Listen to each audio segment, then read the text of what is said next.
Okay, there are two types of economic systems that we're going to talk about that are both kind of extreme on each side. And then at the end of the second one, I'll talk about what we actually do in America and most of the places around the world. Okay? The first type of economic system I want to talk about is capitalism. Sometimes we call it free market capitalism or market or free market. They're all interchangeable. Essentially, what this is, it's an economic system where individuals control output, prices, and wages through the forces of supply and demand. So companies are owned by people. Giant corporations are owned by shareholders, right? And they're run by the boards of directors and CEOs, but they're controlled by individuals. They're owned by people. Private businesses around town are very large private businesses. They're all owned by people. And these people who own, these individuals who own these companies or these enterprises, they get to decide how much stuff they're going to make. They get to decide what kind of stuff they're going to make. They get to decide how much they're going to price that good. They get to decide what they're going to pay their workers. And all of those prices and the output and the wages, in the end, are determined by supply and demand, which is going to be the basis of our next unit. But this is the basis for this. And the biggest thing also is that in pure capitalism, in pure free market capitalism, there is no government involvement.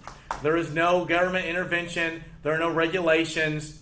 It's untouched by government. Okay? So I'm going to be presenting you the two types of economic systems that are devoid of regulation.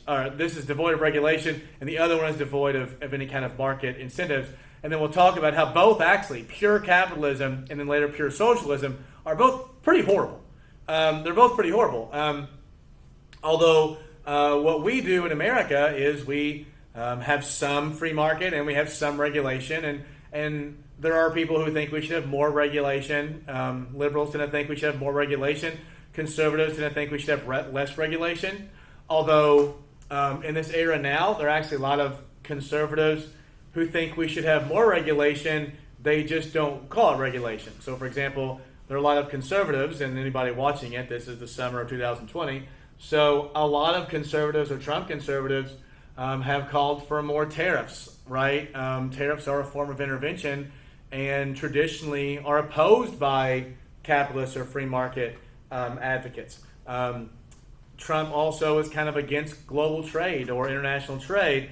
That is another type of regulation or barrier that usually people who are very pro-capitalist or free market don't like those things. So we're kind of changing what it means to be conservative and liberal in regards to how we see capitalism and free market. But essentially, markets that are left untouched by government at all are totally free. Okay? And that comes with some good stuff and some bad stuff.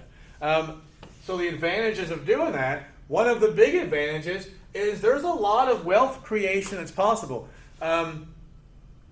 People in pure capitalism can make an unseemly amount of money. They can make tons and tons of money.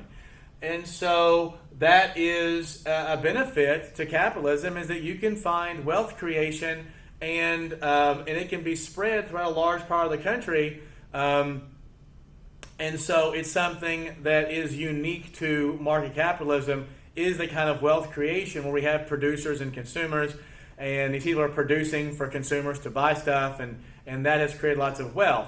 Another big advantage is incentives. It incentivizes innovation. It incentivizes invention. It incentivizes creativity. It incentivizes hard work.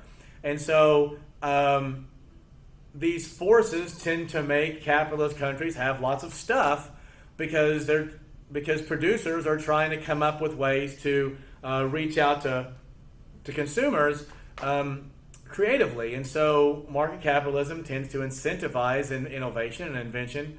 And also, that goes into the next thing, is that in really, really pure sort of market capitalism, competition tends to keep prices down, and it tends to give us lots of choices as consumers. And again, what this means 20 years ago, what it means today is different. Advocates for competition are changing now. And so the idea of competition and global trade forever was sort of a pro-free market, relatively conservative type of idea, although now sort of Trump conservatives really are calling for less competition through tariffs and barriers of trade and pulling back from internationalism.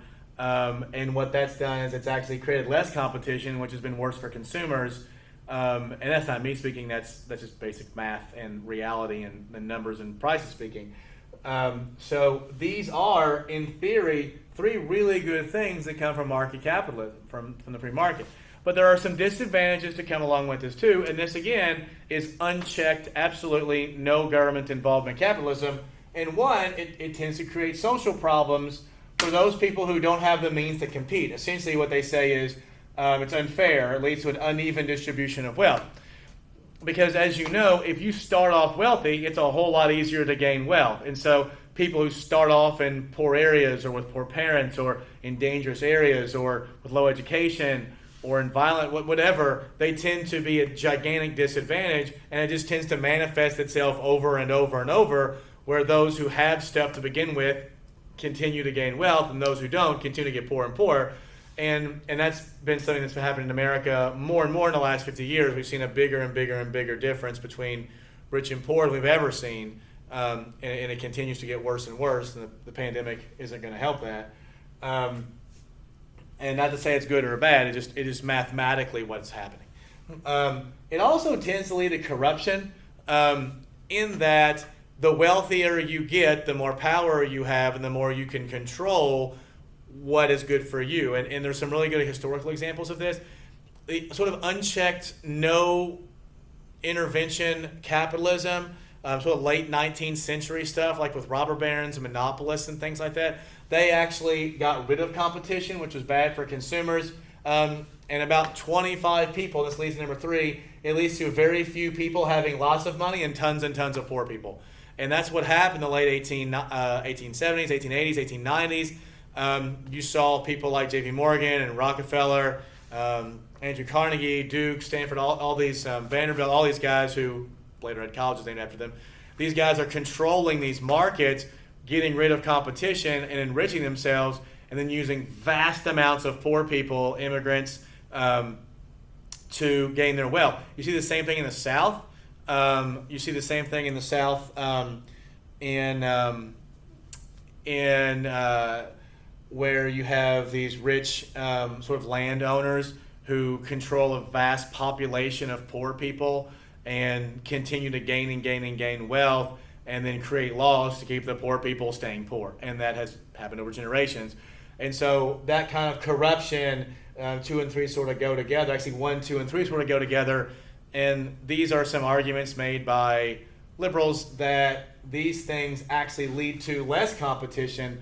And there's a real big argument in terms of how much government intervention should be there, and then what that government intervention should look like, or should there be any? Should we just say, there was, as my dad used to say, the fair comes to town once a year, and there is no fair? Or should we say that if we want to create a country that's going to really produce more than anything, we have to let everybody participate? Otherwise, we're actually closing off a lot of the population. To give an example, one of the things that's made America's economy